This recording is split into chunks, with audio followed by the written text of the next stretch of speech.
And now it's my great joy to be able to introduce Dana Gioia, whom is a beloved Californian and internationally acclaimed poet and writer. He was formerly the Poet Laureate of California, as well as the chairman of the National Endowment for the Arts. And Dana was born in Los Angeles of Italian and Mexican descent. He's the first person in his family to attend college, and he received a B.A. and an M.B.A. from Stanford, and then an additional M.A. from Harvard in comparative literature.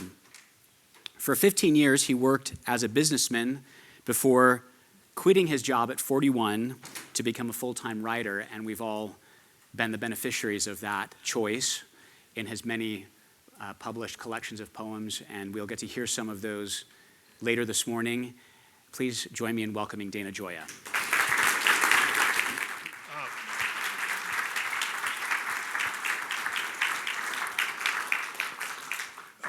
Good morning, and it is an honor to be here at the culmination of this long project of creating an exquisite new library. I've been following it from a certain distance, via Roberta, and a few minutes ago I actually saw the consummation of this wonderful project, which includes not only the creation of a physical space, but the creation of an archival library. So it's hard for me to describe my pleasure to be at the dedication of a library, because I educated myself in the Hawthorne Public Library. And it, as Robert Frost said in another context, it has made all the difference. I had originally thought that I would talk about the history of Christian poetry. I'm currently writing compared to you, a quasi-learned introduction to a comprehensive anthology of Christian poetry in English, which goes, from the Anglo-Saxons up to the present. And it's an extremely interesting story, especially for a Catholic, because it begins as Catholic poetry, it becomes a Protestant poetry, and now, really for lack of competition, it's becoming a Catholic poetry again. But I thought that given the importance of the occasion, the importance of a place, the importance of this community, which we make sit in the back row, was too much for me to talk about my own project. And so I wanted to starting with the notion that libraries are the natural center of literature and learning, to talk about the special meaning that an abbey library has, because the monasteries and abbeys were the institutions that provided the intellectual continuity between the ancient and the modern worlds. And more important, they were also the centers of spiritual learning, starting in the 4th century and continuing today. In our case, literally today, when this new library is opening up. But I also can't think about how wonderful it is that this particular library is Norbertine, a religious order that has been around 900 years, which makes it roughly as old as the Kingdom of England. This Norbertine community began in Hungary in the 12th century, and finally, this library is located mirabile dictu in Silverado, California. What would St. Norbert, think about that? The Abbey and the library not only symbolize the gifts of culture and learning from Europe to this newest part of the New World, it also embodies the survival of Christianity from political persecution. So it is fitting and right and just indeed, as we used to say, to celebrate. We can be modest about ourselves, but let us assess the library at its true value. In fact, let us look at the library as Catholics and see it not simply as a new building, a new room that fulfills practical needs, but also see it as a metaphysical institution. We should celebrate and enjoy both the visible architecture, art, and physical books, but at the same time recognize the invisible traditions and values that emanate from their presence.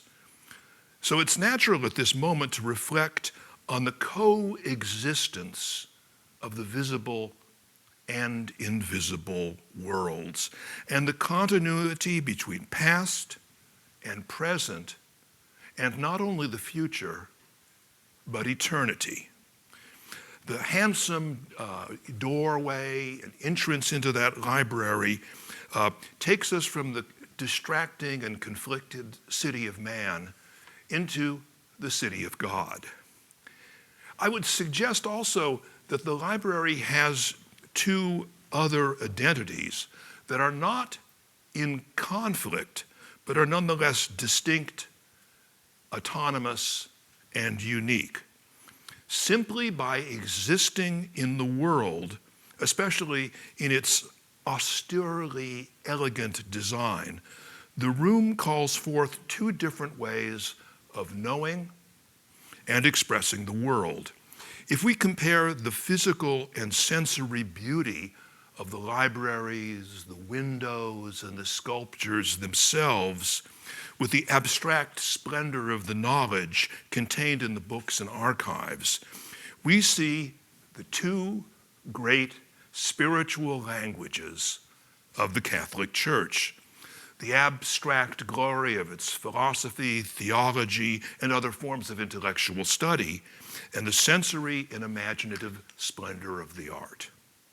Catholic theology is a magnificent existential accomplishment.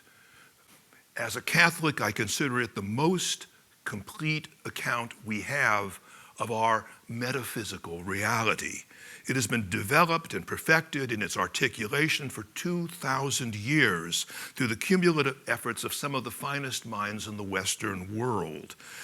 It represents a clarity achieved at enormous intellectual, spiritual, and human expense through study and strife, through heresies, schisms, persecutions, and estrangements, in a great dialectic that reaches from the apostles to the present.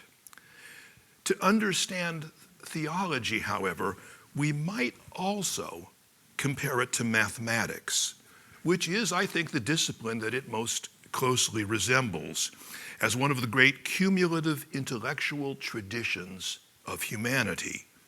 Both disciplines seek to illuminate as its subject matter a complete and eternal reality which is mostly invisible, but nonetheless open to human reason. The truths underlying theology and mathematics are no different today than they were 2,000 years ago. Indeed, they are no different today than they were at the very beginning of time. They are eternal and unchanging. But it took centuries, millennia, for humanity to be able to understand and articulate them. You can't do much in the physical world without mathematics, though we all know that few people understand more than its basic nature and functions. And you can't do much in a church without theology. It is also a powerful language, however, that very few people speak fluently. So I want now to say something that nearly everyone in the room will find offensive.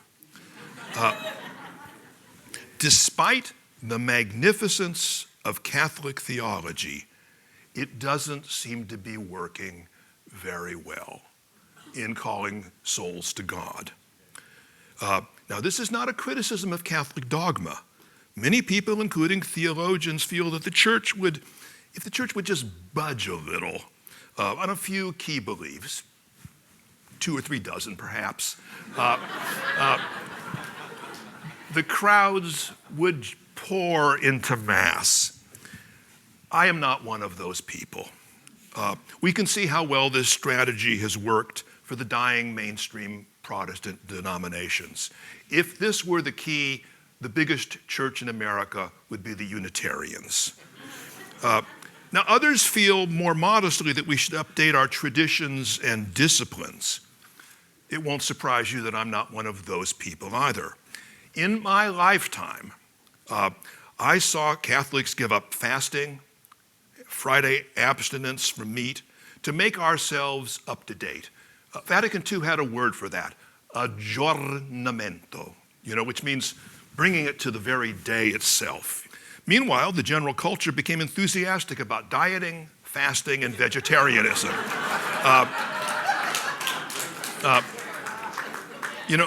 Likewise, it was felt important that religious orders abandon clerical dress to renew themselves. Both of the orders that educated me are now virtually extinct.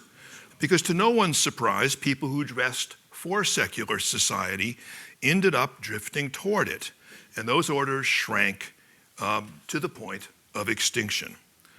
Modern Catholic history has many ironies, but let me delight in one in a mix of Italian and French. Our aggiornamento made us passé. Against all secular odds, Catholicism has preserved its apostolic integrity, its strict Catholic vision for 2 millennia. Its magisterium has survived bad popes and corrupt cardinals, revolutions, persecutions. It survived the 20th century, which saw more Christian martyrs than any time in history. Millions died in defense of the faith, starting not too many miles from here in Mexico and going all the way to Hungary and beyond. One might even boast that most miraculously, Catholicism has even survived 2,000 years of Catholics. All of them sinners. What greater proof is there of divine providence? I am with you always, even unto the consummation of the world. The church, however, has not come into the 21st century unscathed. It has been wounded. Contemporary Catholicism has kept its head and its heart, which is to say, the truth of its beliefs and the compassion of its charities. The problem is that it has lost its 5 senses and its imagination. Great is the harvest, and greater still is the hunger, but our call into the world has become faint and abstract. The church has gradually narrowed the ways in which it speaks, mostly to ideas and moral imperatives. True and powerful ideas, to be sure, but nonetheless abstract concepts. Those ideas are supplemented by the example of good works, the dedicated service of millions of clergy, religious, and laity. Yet those works are hardly recognized since they are mostly ignored by the secular media. That part of the church has become largely invisible or distorted, often with the complicity of bad Catholics. The heart and the head of the church, however, I feel remain healthy. Its intellect and its moral ethos. Abstract truths are powerful, but they do not constitute a complete language. They are a language that few can speak. The church is wounded because it has lost the mastery of the 5 senses and the imagination. The great challenge of Christianity today, both Catholic and Protestant, is to recover the language of the senses and to recapture its natural relationship with beauty. Catholics especially lack facility in the physical language of the senses, the language that is of art. It is, they are too well trained in logic they no longer understand the heart and the senses. Those things matter because we are incarnate beings. We see the shape and feel and texture of things. We instinctively know that the form of a thing or an experience is part of its meaning. When I entered the library half an hour ago, its shape, its size, its colors, its textures, and especially its smell affected my understanding and experience of it. I could smell the age of the books, the effort, as it were, of preservation, of keeping these things alive and present. So let me simply say something that everybody in this room already knows. The Catholic Church has lost its historical connection with the arts and the once central notion that beauty was the most direct and powerful way to communicate the divine. Now, we can talk about all the arts in relation to these issues, and I could spend, the rest of the weekend talking about beauty. But I want to simply narrow the focus now to something approaching my original mandate, and apologize for not discussing probably the most appropriate art today, which would be architecture, but I lack even basic competence in that field. So I'm going to talk about the art of poetry and explore the notions that I have suggested so far. Now, it will probably seem to you that poetry is an odd choice. They said, well, the only person we can find to talk today is a poet, so, he probably doesn't know even much about poetry, but let's try to corral him in. But I would say that poetry has two special advantages to our topic. The first, it is the easiest art to compare to theology because it's all words. Poetry and theology are words shaped to communicate something or make an effect. And second, poetry has an advantage, which is probably also the advantage of theology these days, of seeming remote and irrelevant. And it probably seems especially remote and irrelevant to the Norbertines in the back rows, because they're just trying to figure out, what does this have to do with all of the tasks of my daily life, all of the tasks of my studies or my priesthood? And I would guarantee you that if the Vatican made a list of the 100 most important things it would like to be seen done in the world, poetry wouldn't even make the list. Poetry is lovely, venerable, and irrelevant in the eyes of the church. It has a certain residual charm, like a horse-drawn carriage. But which of you would think that's a very efficient way of communicating anything important? That indifference shows how remote we as Catholics have come to our own traditions, how remote we've come from the very nature of Christianity itself. Now, you surely think that as a poet, I exaggerate the importance of my own art. And I'll plead guilty. I'll plead guilty generally to any criticism meant to me because it's probably true. But about this point, I am deadly serious. Simply put, you cannot be an alert and informed Christian unless you take poetry seriously, period. Now let me start by making a very basic observation. 1/3 of the Bible is written in verse. Not only the Psalms and the wisdom books, but most of the prophetic books and the singular and powerful book of Job. Even parts of the Pentateuch and the historical books are in prose. When things get exciting, people speak in verse. How are the mighty have fallen the beauty of Israel is slain upon the high places. And what is the apocalypse?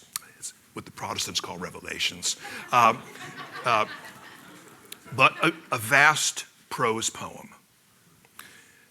Most important, when Mary is told that she will be the mother of God, she responds to Gabriel with a poem, the Magnificat, spoken in the symmetrical meter of Hebrew verse. Now, most of us think that Mary was a sensible woman. Why does she, and presumably St. Luke, feel that a poem is necessary? It seems rather preposterous, I think, to our contemporary sensibility. It's because they both know that ordinary language will not contain the extent of Mary's wonder and joy and gratitude, or the miracle of an ancient prophecy being that moment fulfilled. Now, I should have probably said a prayer before I began speaking, but I'll say one now, and I'm going to move my arms so that you can hear the meter. Remember, Hebrew verse is symmetrical phrases that balance each other. My soul doth magnify the Lord, and my spirit hath rejoiced in God my Savior. For he hath regarded the loneliness of his handmaiden, for behold, from henceforth all generations shall call me blessed. For he that is mighty hath magnified me, and holy is his name. And his mercy is on them that fear him throughout all generations. He hath showed strength with his arm. He hath scattered the proud in the imagination of their hearts. He hath put down the mighty from their seat. He hath exalted the humble and the meek. He hath filled the hungry with good things, and the rich he hath sent empty away. He, remembering his mercy, hath holpen his servant Israel, as he promised his forefathers, Abraham and his seed forever. That has one of my two or three favorite. Luke is my favorite gospel. I think any poet would feel that way. But I especially love his line, he hath scattered the proud in the imagination of their hearts, which is also the work of today in terms of culture. Now, when Jesus teaches, he characteristically uses literary forms rather than theological language. He tells stories, he creates aphorisms, he recites poems. What are the Beatitudes except a poem about the merciful kingdom of God in contrast to the selfish kingdom of man? So unless we assume that God made poor editorial choices and that Jesus didn't know how to give a sermon, then we need to pause and reconsider the place of poetry in the Christian experience, imagination, and worship. It is not an elegant decoration, a charming frippery. Poetry is the best way to say certain things that are essential to the faith. God and his prophets chose to speak to humanity in poetry because they understand that some truths require poetry to carry their full weight of meaning. Not just intellectual meaning, but emotional and experiential meaning. The angels may be content to converse in prose, but incarnate beings require the physicality of poetry. An image or a rhythm, an emotion or suggestion often conveys meaning more powerfully than logic does. Poetry has always been central to Christian worship. The text of the Mass is interwoven with quotations from sacred poetry, especially the Psalms. In the Middle Ages, however, the church felt that the major feast days deserved a little more, poems that went above and beyond the ordinary order of the Mass. The magnitude of these occasions required special attention, not a longer sermon, but a poem.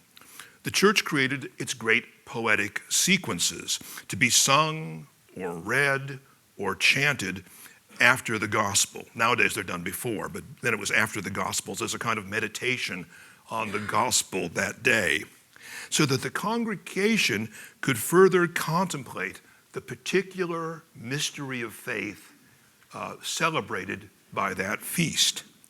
These are among the greatest poems of the Middle Ages, and they have been irresistible to composers, from Bach to Verdi to James Macmillan, who alas is not with us today.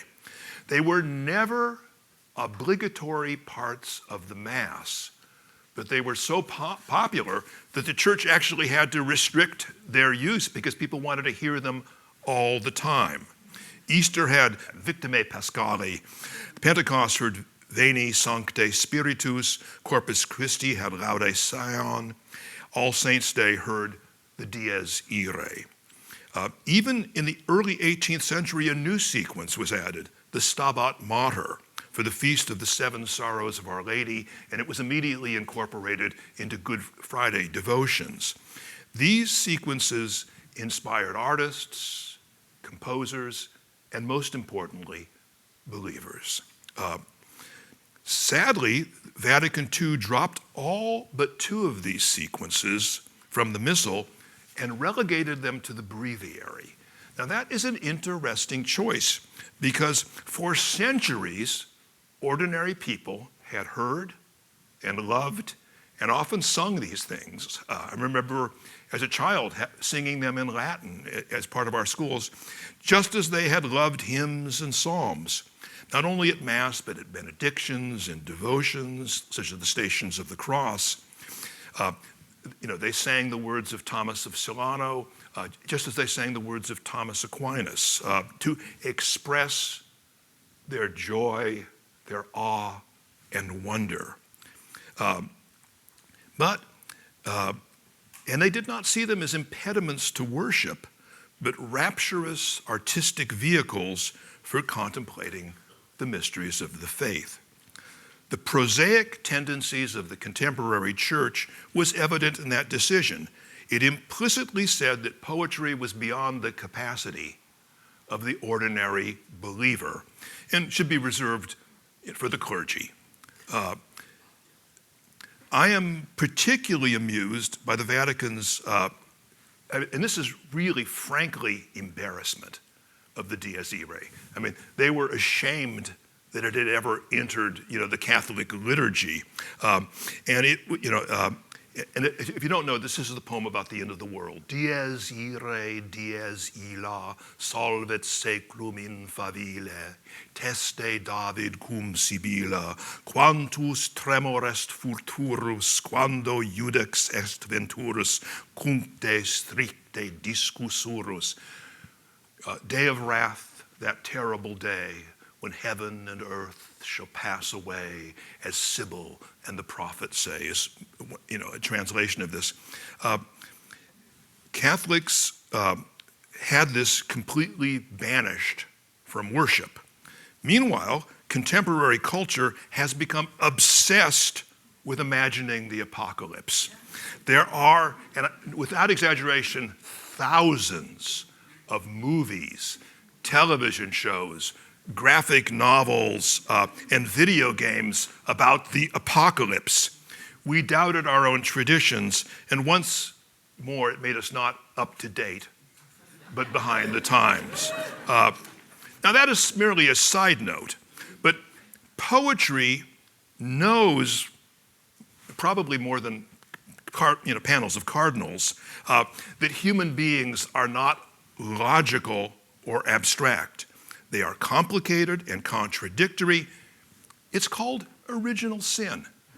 The fallen state of mankind in which the intellect is separated from the will, the mind from the body. Poetry speaks to us in the fullness of our humanity. It addresses us without asking us to separate our intellect from our emotions, our intuition from our imagination, our memory from our physical bodies, but recognizes that all of that, undivided, is what it means to be human. That is how the arts operate. They are experiential, which is to say, in poetry's case, it presents reality as people actually experience it, moment by moment in their lives, an immersive mix of sights, sounds, tastes, smells, touches, intermingled with ideas, intuitions, and memories. Poetry may not know much, but it knows that truth. We do not think our way into future. I don't believe we think our way to salvation. We feel it. We grope for it. We sense it. Catholics need to resist the Gnostic tendencies that have always been present in Christianity, the impulse that declares the spirit divine and matter corrupt, the soul true, the body false. Repeatedly faced by this heresy and related ones like Donatism, the Church declared unequivocally that Christ indeed had a complete human body. We need to apply the same doctrine to our congregations. They also have bodies and act accordingly. If Christ called all mankind to salvation, the church needs to understand that those souls are heavy, hairy, hungry human beings who love music, stories, paintings, poems, and parables, and prefer laughter to logic. Like it or not, that's how God made them. Sacred poetry and music has provided the center of worship, just as art and architecture have created the context for inspiration and adoration. Poets created the hymns and sequences of the Christian tradition. Poetry is so pervasive in our rituals and worship that it has become almost invisible. And even though I argue for the centrality of sacred poetry to the expression of Christianity, I am still understating its importance. I've told you only half the story of Christian poetry, because while all the sacred poetry of Scripture and the tradition guided Christian worship, there was a second parallel tradition, the work of secular Christian poets who were writing literature not intended for ecclesiastical use. They wrote as poets have always written, to delight, instruct, console, to commemorate. They wrote to entertain and to enrapture. Half of the masterpieces of Christian literature were never intended to be read or recited in a chapel. Dante, Tasso, Chaucer, Milton, Donne, Camoes, Calderon, Lope de Vega, Sor Juana, Silesius, Herbert, Dryden, Coleridge, Wheatley, Bradstreet, Hopkins, and thousands of others were literary authors. However, in their work written for secular reasons, but from a Christian perspective, they completed the identity of Christian poetry as both secular and sacred, as something that encompassed the full experience of humanity.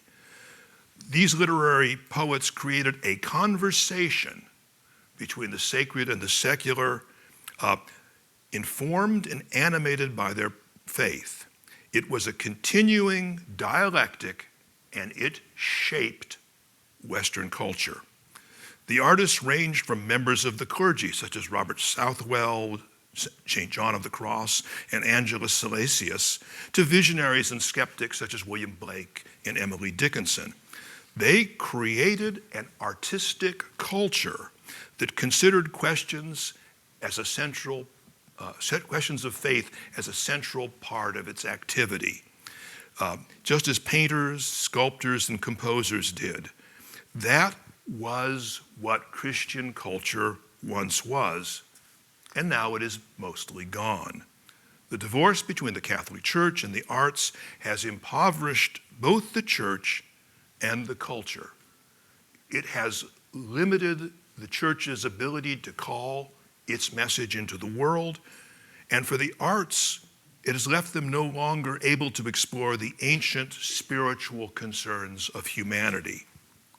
In the library that we're dedicating today, we find a shrine of both words and the Word. And so we need to remember that the history of Christian poetry is the history of Christianity. Christian poetry began at the very moment of the Incarnation, when Mary spoke her words to the angel Gabriel. And it has continued through the words of saints like St. Francis, St. Teresa, St. John of the Cross, and sinners up to today. Even our great Pope St. John Paul II was a poet. Poetry has an importance to faith beyond its role in ritual and worship, beyond its historical impact. Poetry is our most concise, moving, expressive, and memorable way of using words. It is our most intimate form of using words to describe in the fullness of our own existence, not only to what it's like to be human, not only to one another and to ourselves, but even, I think, to God. It is also the most ancient art, originating and perfected before the invention of writing. It is a continuous record of humanity's consciousness. And as Christians, it is also a continuous, intimate account of what it is like to lead a life of faith. Robert Frost once defined poetry as a way of remembering what it would impoverish us to forget. If we lose the capacity to articulate and understand our lives, our faith, and ourselves in the fullness of their meaning, we are diminished, both individually and collectively. We shall have no words commensurate with our feelings and our experience, no words to describe the glories of creation. The world is charged by the grandeur of God.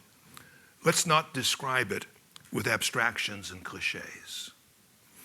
I don't know about you, but at the apocalypse, I don't want to see shuffling rows of speechless zombies.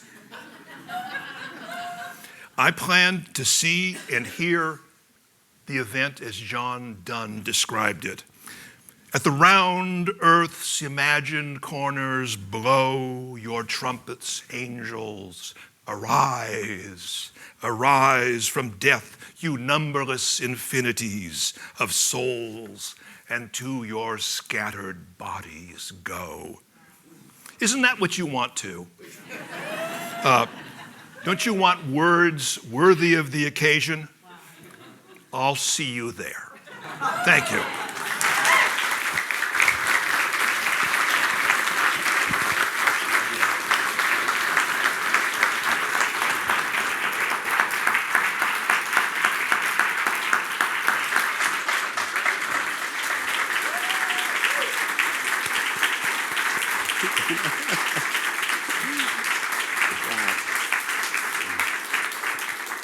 Thank you so much, Dana, for inspiring us and reminding us about what we might have lost and what we can look forward to regaining here and throughout the church, I think.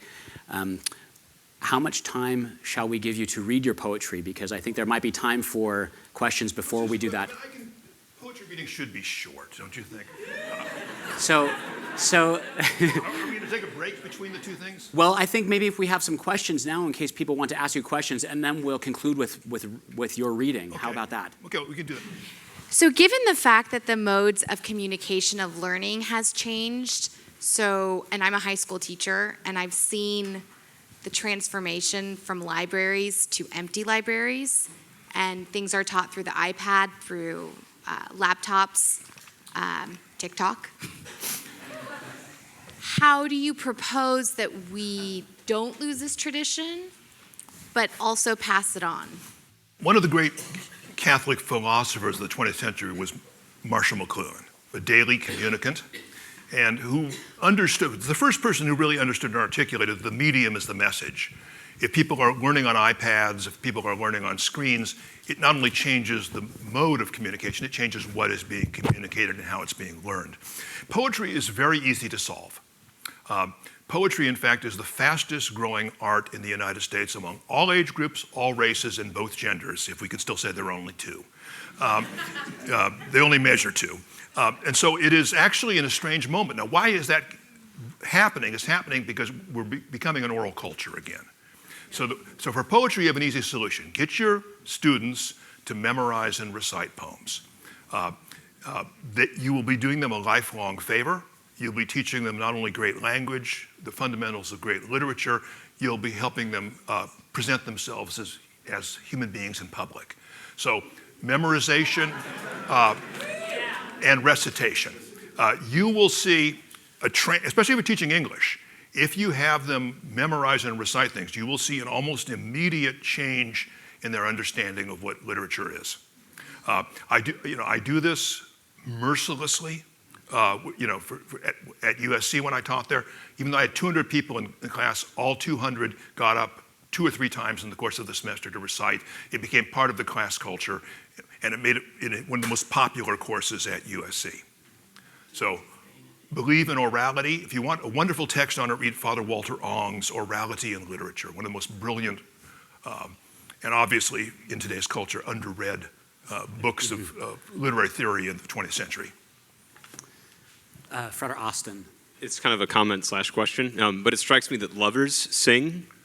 You know, poetry is often the language that lovers will use to, serenade one another and whatnot. But it seems like, and maybe this is where my question comes in, it seems as if poetry can also be used in kind of that incarnational way to excite certain emotions in us, to get us in a certain frame of mind. For instance, when we, canons, are praying in the divine office, praying the Psalms, singing hymns during Mass or before we start chanting the Psalms and things like that. So I don't know if you have any comments on that or not. Well, one of the biggest misconceptions people have about poetry, and it's because they've been taught this misconception very consciously, for generations, is to think of poetry as one thing. Poetry is simply an alternative language that humanity invented at the very beginnings of humanity. When I was doing my semaphore version of the Magnificat, there was almost immediately in human culture, and it's universal, it's a true human universal, the creation of a second language. It's originally created for religious ritual because ordinary language is not good. And this is a purified language which announces immediately that it's different from other language. I'm talking prose right now, but many and many a year ago in a kingdom by the sea, a maiden there lived. When did I start doing verse? You can hear it immediately because the language has a physicality of rhythm and other features that announce as a special case of language. So poetry, and this is the answer to your question, poetry can do anything language does. But what it does it in a way that is more expressive, more memorable, more concise. So, now we understand, and it's really quite interesting, the most interesting thing happening in literary criticism, not surprisingly, is happening outside the English department, is basically the physiological neuroscience, which is looking at animals and human beings. Birds court through sounds, animals court through sounds, and so does humans. We are one with all of creation. And so, we've taken that. And Catholicism understands this. I assume that I'm not giving any Norbertine news when I say we kneel, we stand, we sit, and even on occasion prostrate ourselves, because we understand that the physical posture of the body is part of what we communicate. So poetry has the ability from the very beginning, it was even probably created both communally and then individually to put us in the posture of worship, of contemplation in the presence of the divine. And that's mostly the contents of the book that I'm writing the preface for. I mean, this great tradition of contemplative and devotional poetry. Hi, I'm a convert to Catholicism, and the aesthetics were actually a major part of my conversion. Specifically what you just mentioned in your last sentence about the idea of kind of a sacral language, kind of that second language. And I think there's kind of a vein of inspiration running through the audience about maybe we could get into poetry ourselves. So what would you recommend just somebody who's remotely interested in starting to write poetry? What would you recommend they do to kind of begin learning? First of all, I want to make a comment, not an answer to your question, but it's inspired by it. How many of, and I'll ask the young men here, how many of you were drawn to this place by the beauty of the landscape, by the beauty of the architecture? I mean, wasn't that part of your decision? And that's why you're not in Camarillo or something like that. I mean, I'm sure the Norbertines had something to do with it, but it's embodied in the very place that you're in. Beauty called you to dedicate your lives to God in this place. And it's the same way. So it's very, very powerful, and you can see the power of it in your own lives. If you're interested in writing poetry, the best thing to do is to read poetry, to memorize and recite poems to yourself. It's like prayer. It's like any kind of thing. You internalize it, and you get the impulse. And so get a good anthology, and just poke around until you find something that seems to speak to you. I mean, it could be old, it could be new. Saturate yourself in that. And I do believe that, the poetry, writing poetry is a very simple thing. It begins with experience. It goes into performance. It turns into emulation. And then it becomes creation. The trouble with our pedagogy right now is we don't give them the experience, we don't give them the performance, we don't give them the emulation, just say, be creative.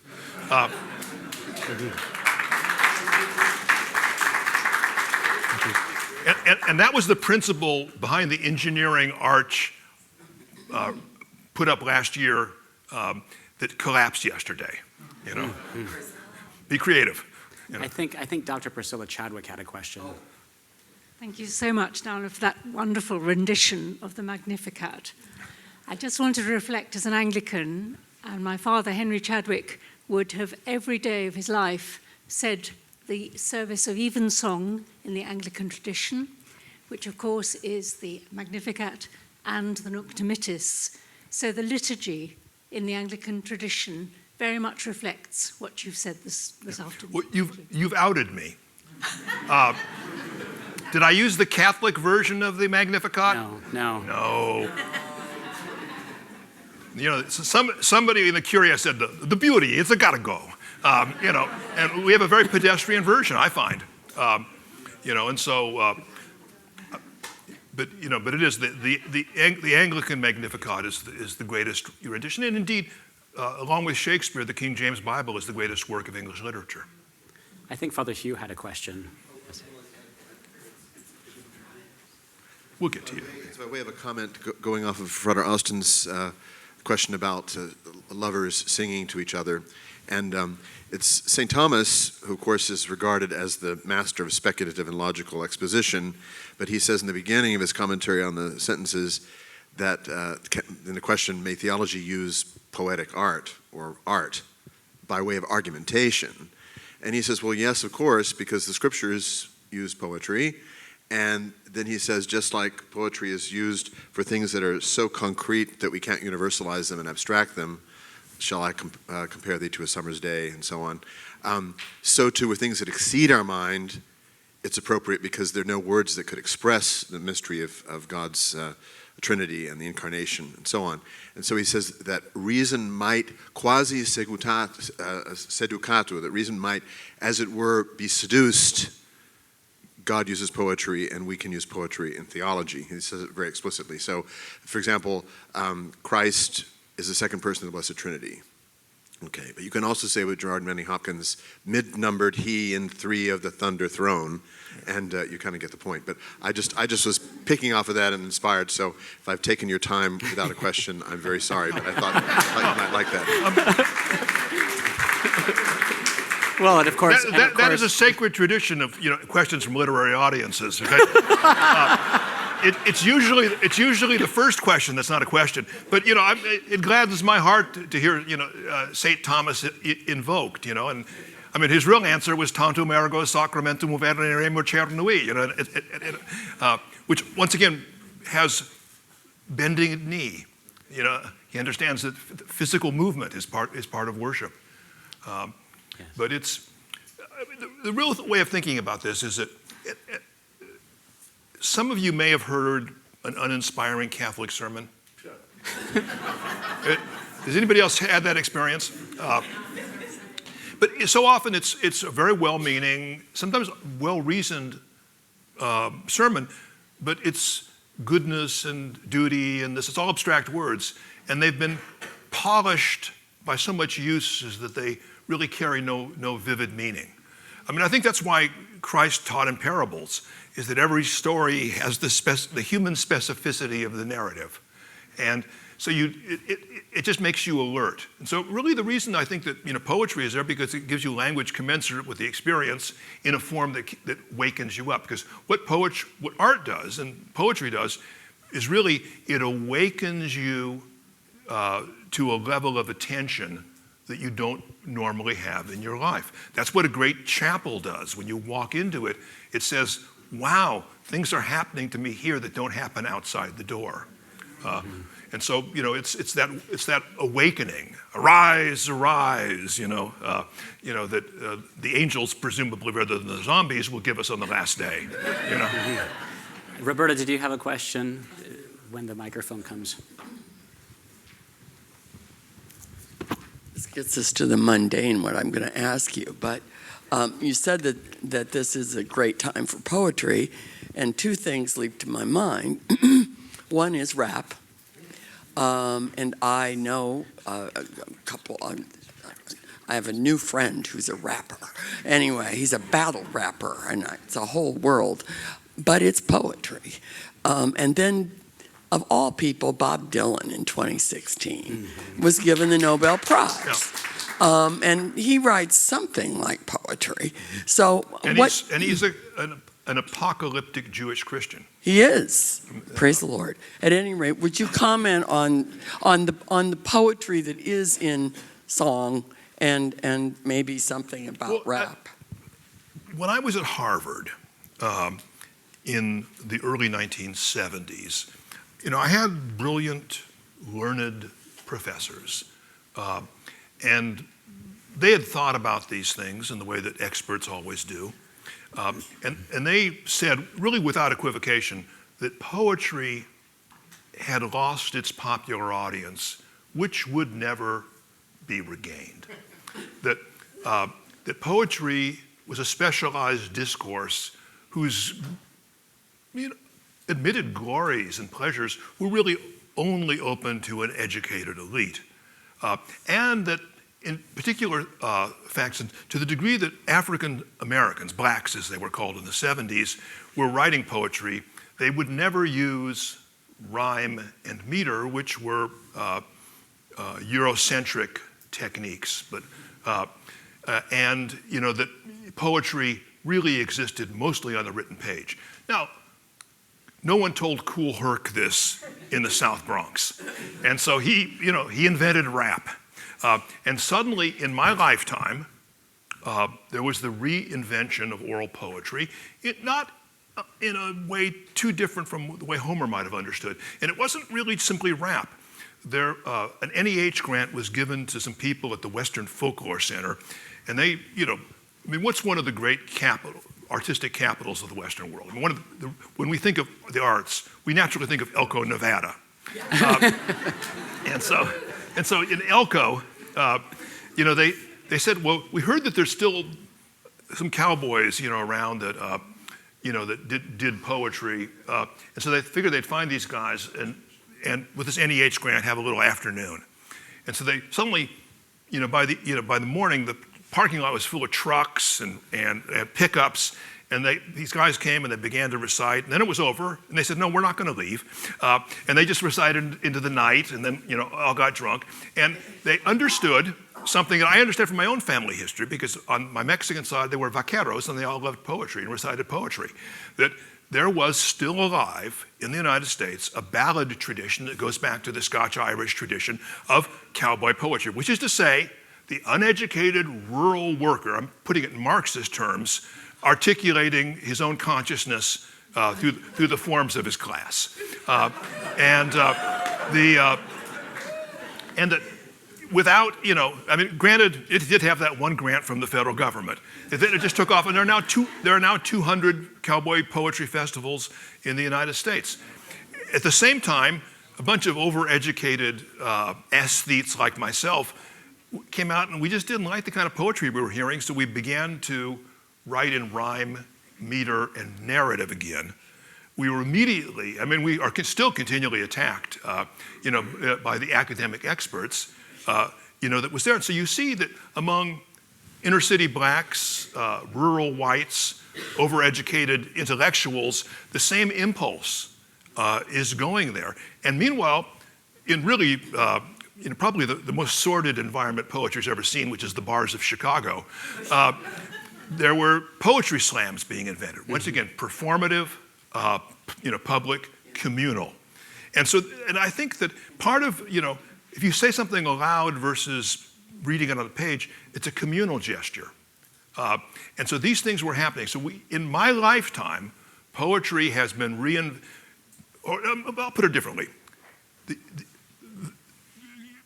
There are moments in history when great geniuses bring art to a dead end. It's like, Ulysses. They say, people say, well, there's no novel can be written after Ulysses, which means to say that there's no novel exactly like Ulysses that can be written after Ulysses. Novels kept on being written. But poetry was brought to a kind of dead end by the genius of modernism. That was institutionalized by academics and declared through expert opinion to be a done deal. Luckily, nobody told most of humanity. And so you took the poetry away from poor people, and they invented it again themselves.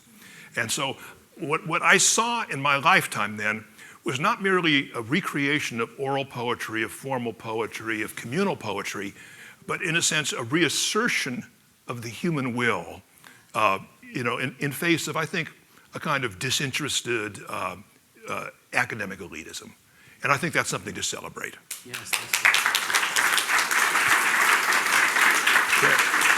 Now, how much time do I have? We have 10 or 15 minutes. So, Dana, would you please read for us some of your poetry before we go to pray for midday prayer? Yeah, so I'll read maybe 4 or 5 short poems.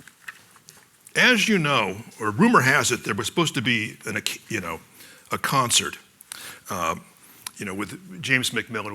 We commissioned this piece for the dedication of the Crystal Cathedral into Christ Cathedral, and I wrote the text of the piece. And so I'll read you now, and this once again should be sung to a melody I have not yet heard, rather than heard. But it's just an example of that. Even today, there's the notion that worship at a particular place for a particular occasion requires language. And so at the end of this long piece called Fiat Lux, because we're trying to create something that was appropriate for the church at that moment, and it ends in a Eucharistic hymn. And this is the end of the text of Fiat Lux, called Cathedral of Light. Upon this rock, our cross, our spire, built in a land of quake and fire, fragile as glass, bright as the air, the angled walls folded in prayer. Under the sun of western skies, we reenact the sacrifice, bread of the earth, fruit of the vine, the tortured flesh revealed divine. The ancient words fill the new space, redeeming us with unearned grace, rededicate this crystal spire built in a land of quake and fire. So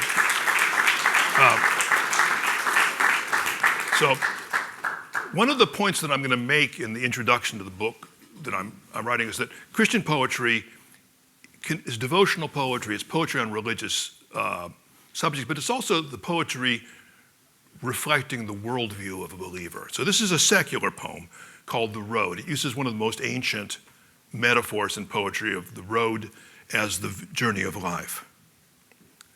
He sometimes felt that he had missed his life by being far too busy looking for it. Searching the distance, he often turned to find that he had passed some milestone unaware, and someone else was walking next to him. First friends, then lovers, now children and a wife.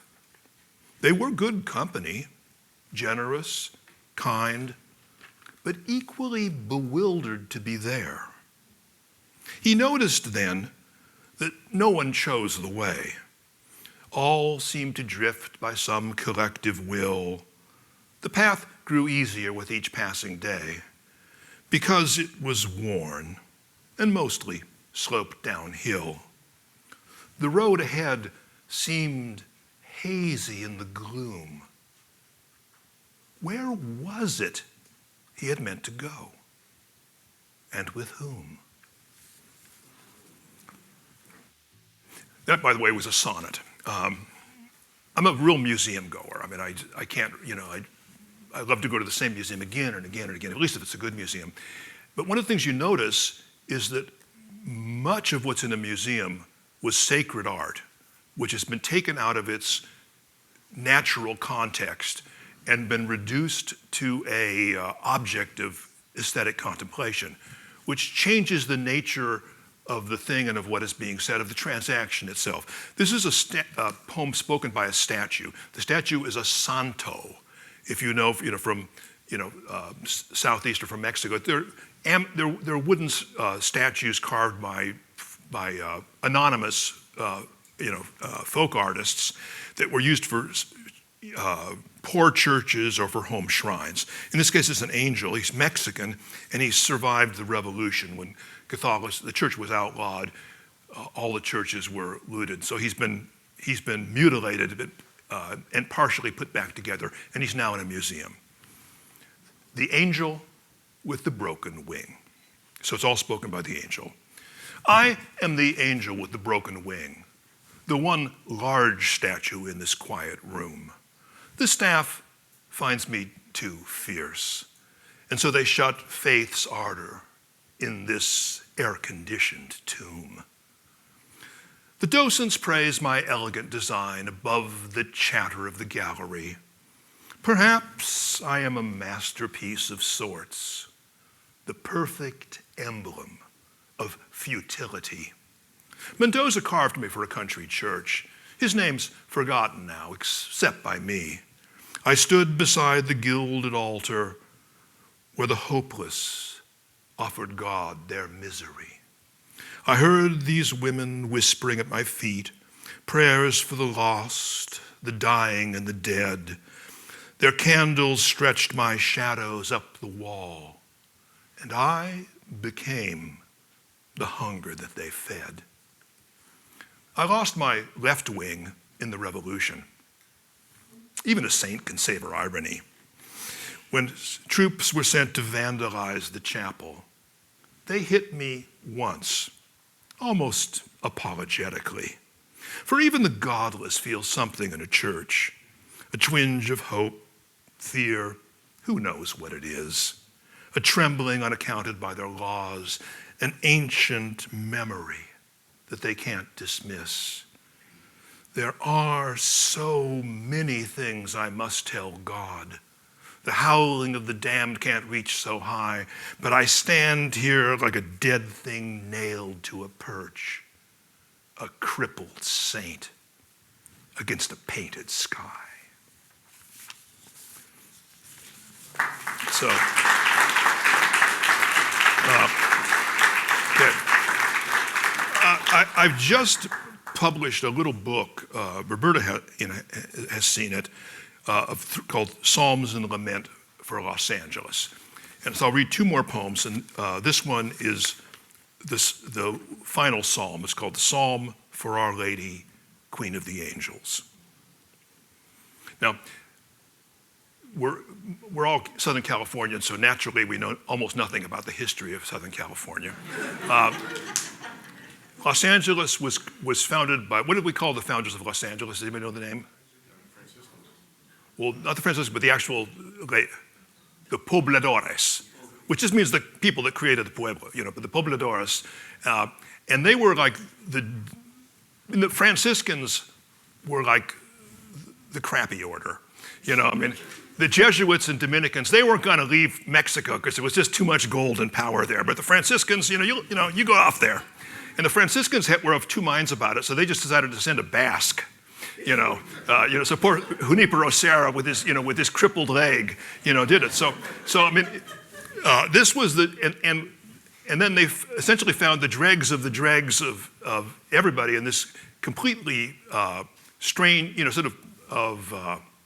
impoverished group of people, 44 men, the pobladores, a complete mixture of races.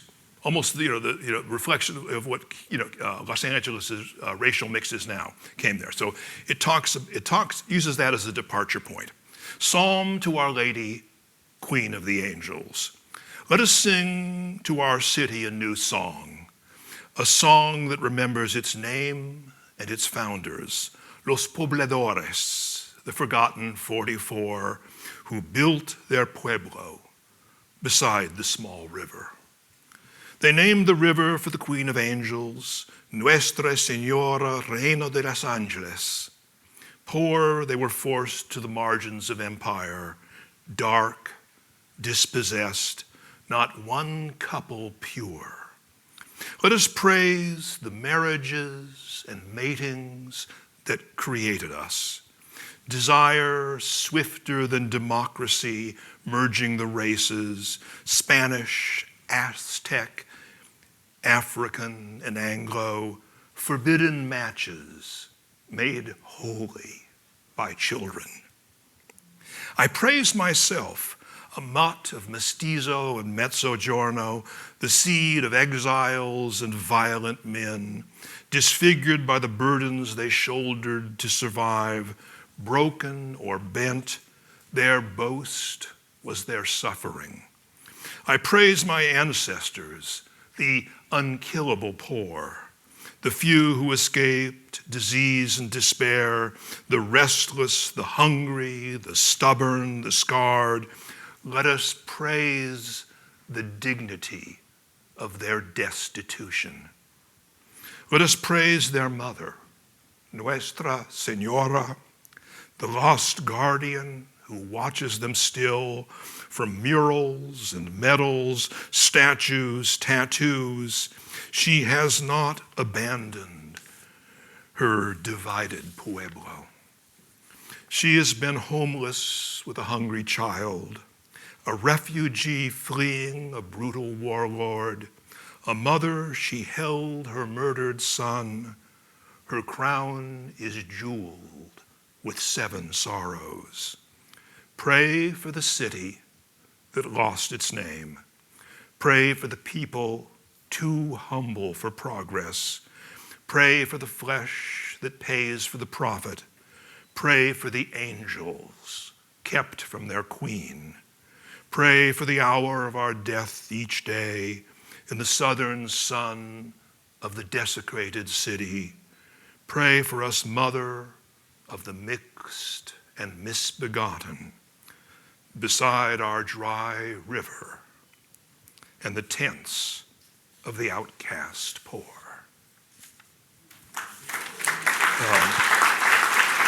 And so, thank you. And then I want to end with a poem about probably one of the rarest subjects in poetry, a happy marriage. And I think Catholics understand this, that, what you have in a marriage is the merging of two souls. And one of the great benefits of the marriage, they tell us it's kids, but then we meet our kids, but is that you and your spouse create a kind of private language.